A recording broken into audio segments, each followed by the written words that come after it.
अवधूत चिंतन श्री गुरुदेव दत्त. नमस्कार माझ्या स्वामी भक्तांनो. श्री स्वामी समर्थ. स्वामी भक्तांनो, मी 4 दिवसापूर्वी स्वामी सेवा करताना मांसाहाराचे कोणते नियम पाळावे याबद्दल व्हिडिओ अपलोड केला होता. त्या व्हिडिओमध्ये मला कमेंट्स आलेले आहेत की ताई, श्री स्वामी समर्थ महाराजांचे स्वामी चरित्र सारामृत 108 पारायण करताना मांसाहाराचे कोणते नियम पाळावेत, त्यासाठी मी आजचा हा व्हिडिओ बनवत आहे.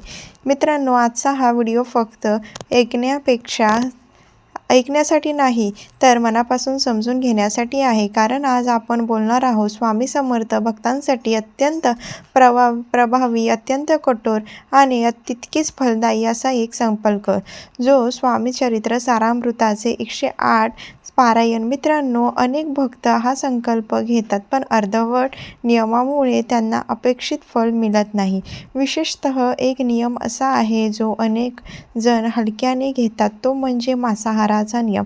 आज आपण सविस्तर समजून घेणार आहोत की 108 पारायण करताना मांसाहार का पूर्णपणे वर्ज्य आहे, काय नियम पाळायचे आहेत आणि ते न पाळल्यास काय परिणाम होऊ शकतात.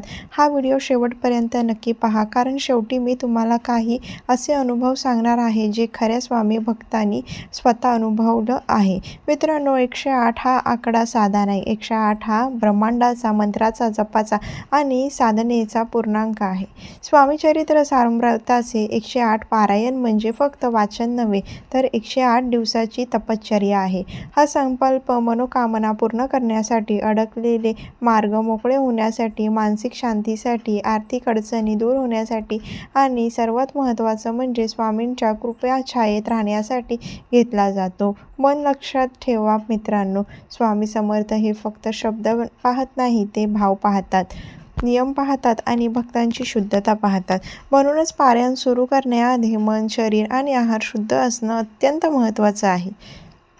मित्रांनो, पारायण सुरू करण्याआधी रोज स्नान करून स्वच्छ वस्त्रे परिधान करावीत, मस्तकी गंध लावावा, नित्यपूजा करावी आणि चौरंगावर स्वामी समर्थांची मूर्ती किंवा चित्र श्रद्धेने ठेवावे. रांगोळी काढावी, धूप दीप लावावा आणि शांत मनाने संकल्प घ्यावा. संकल्प असा घ्यावा की मी अमुक मनोकामनेसाठी स्वामी चरित्र सारामृताचे 108 पारायण नियम पूर्तक करीत मन आहे. हा संकल्प घेताना मनात शांती, घाई किंवा अर्धवट शंका नसावी, कारण संकल्प घेतला की स्वामी लगेच तुमची परीक्षा घ्यायला सुरुवात करतात. मित्रांनो, 108 पारायण करताना फक्त पुस्तक वाचन पुरेसे नाही. सदाचार अत्यंत महत्त्वाचा आहे. ब्रह्मचर्य पाळणं, वादविवाद टाळणं, खोटं न बोलणं, कोणाचं वाईट न चिंतणं आणि शक्य तितकं नामस्मरण करणं गरजेचं आहे.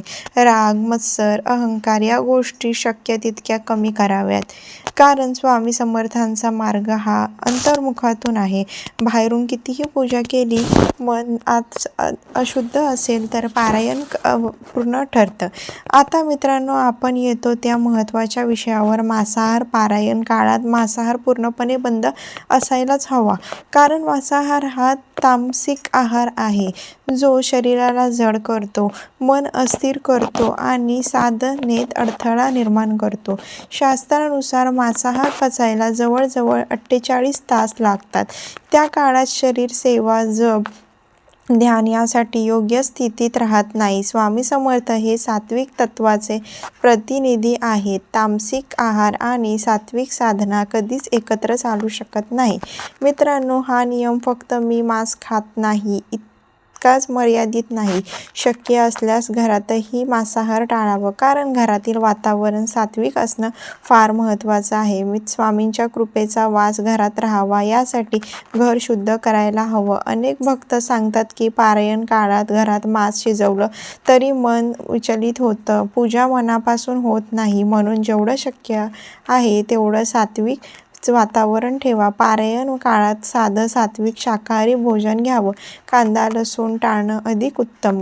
नैवेद्याला गोड पदार्थ अर्पण करावेत. अनेक भक्तांनी अनुभव सांगितला आहे की मांसाहार पूर्णपणे बंद करावे केल्यानंतर त्याचं मन आपोआप शांत झालं.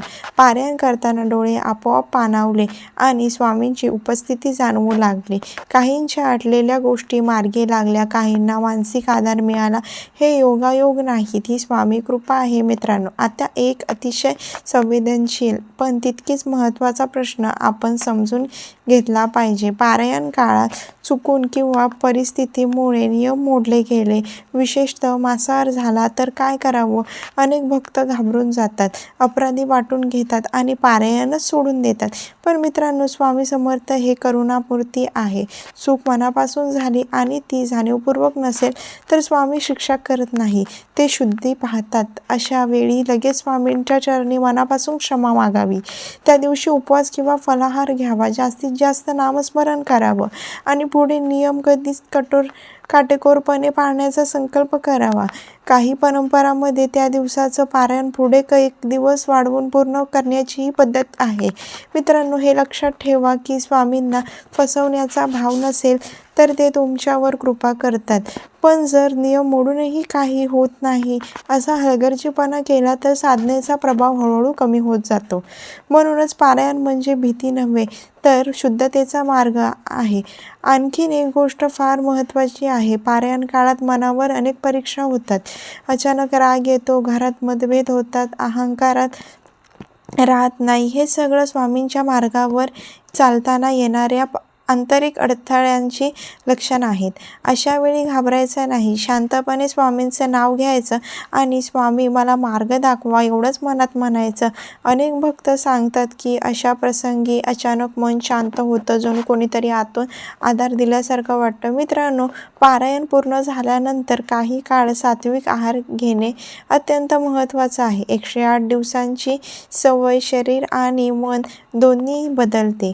जर लगेच जुन्या सवयीमध्ये परत गेलात तर मिळालेली शांती टिकत नाही. म्हणून शक्य असेल तर मांसाहार करणं टाळा. कृतज्ञता व्यक्त करणं हेच खऱ्या अर्थाने पारायणाचं यश आहे.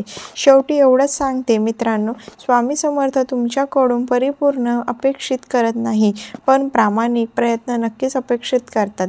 नियम, श्रद्धा आणि नम्रता या 3 गोष्टी जर तुमच्याकडे असतील तर स्वामींची कृपा नक्कीच तुमच्या जीवनात प्रकट होईल. स्वामी भक्तांनो, एक क्षण डोळे मिटा आणि मनात स्वामी समर्थांचा चेहरा आणा. तो करुणामय, गंभीर पण तरीही अपार प्रमाणे भरलेला चेहरा.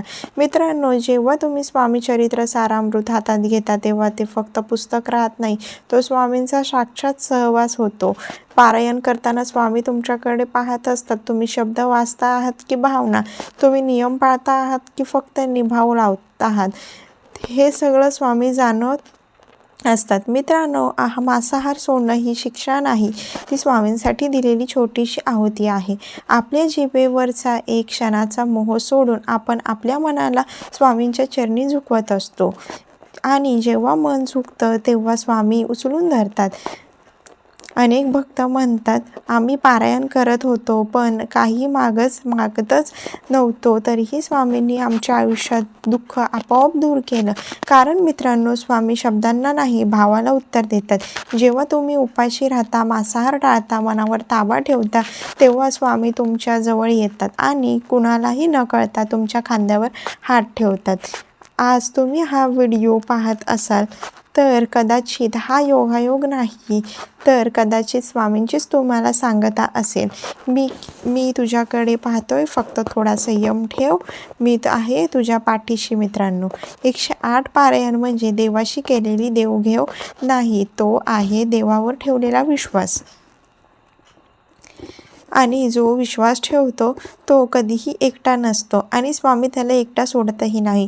तुम्ही किती पारायण केलीत यापेक्षा तुम्ही किती भाव ठेवला हे स्वामी पाहतात. मित्रांनो, 108 पारायण पूर्ण झाल्यावर योग्य पद्धतीने उद्यापन करावं.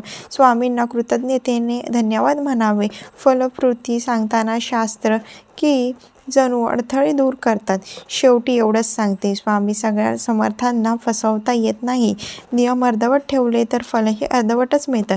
जर मित्रांनो तुम्हाला हा व्हिडिओ आवडला असेल तर चॅनलला नक्कीच लाईक, शेअर आणि सबस्क्राईब करा आणि कमेंटमध्ये श्री स्वामी समर्थ लिहायला विसरू नका. श्री स्वामी समर्थ.